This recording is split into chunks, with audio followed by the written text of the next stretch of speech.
Mr. Brazil, thank you for being here. Happy to be here. Thanks for having me. Why is China doing these military drills around Taiwan? The Chinese Communist Party has long been dissatisfied, really, with the current party in power in Taiwan. Previously, the party in power for a long time was the Chinese Nationalist Party. What has recently sparked more wrath from Beijing are events such as the visit of U.S. officials, notably Nancy Pelosi, um, last year, and the election of the new president named Lai Ching-te. And Mr. Lai has long been an advocate of Taiwan independence, even though moving into office, he has dampened that down a bit. Who is the new president of Taiwan?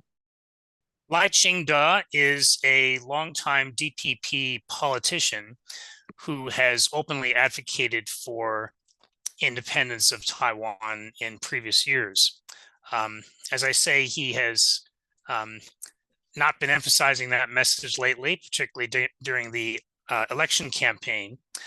And he is an apt politician and an experienced administrator. However, his party only received 40% of the vote in the recent election that brought him to power. And so he's not in control of the legislature, and the legislature has a lot of people who would prefer to move closer to China or at least try to lower tensions. Do you think that Taiwan belongs to China, or you think they haven't? That's a very controversial subject. The Chinese Communist Party has never actually controlled Taiwan. Taiwan became a colony of Japan after the 1894 to 95 Sino-Japanese War. And at the end of World War II, Taiwan was reverted back to Chinese control, but that was the Chinese Nationalist Party that at that time was the central government of China. They were defeated by the Communist Party in 1949 and moved to Taiwan. There are parallels that can be drawn between the situation between Taiwan and China and the situation with the former Soviet Union. Do you think China will control Taiwan anytime? China would like to reverse the trend that it thinks that Beijing's leaders thinks it sees, and that trend is a continuing move, particularly amongst the younger generation, of pro-independence thought. And indeed, the polls show that polling in Taiwan showed that younger people were much more pro-independence than people in their 50s and above. And indeed, the demonstrations outside of the legislature in the past few days that have called for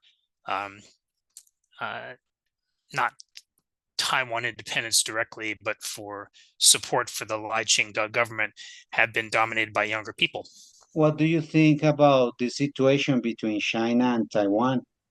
The situation now is unfortunately fraught with risk.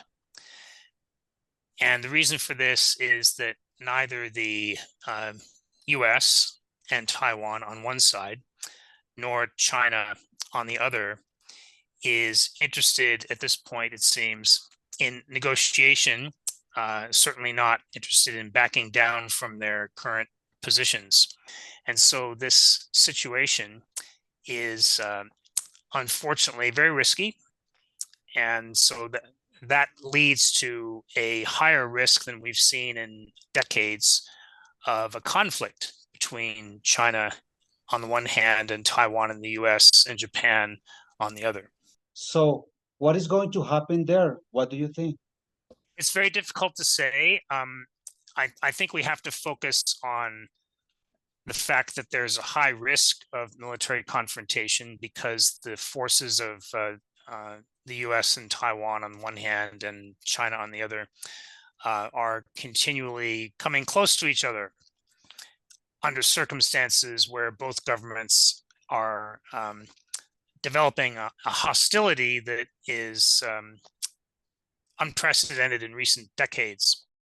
But military analysts have pretty much reached a consensus that China's not ready yet to actually invade. And if they tried to invade or take over Taiwan by surrounding it, let's say doing an embargo, and they didn't succeed, then that would be a major blow to the legitimacy of the Chinese Communist Party. And that's probably not a risk that their leaders wish to take. That's it. Thank you, Mr. Brazil.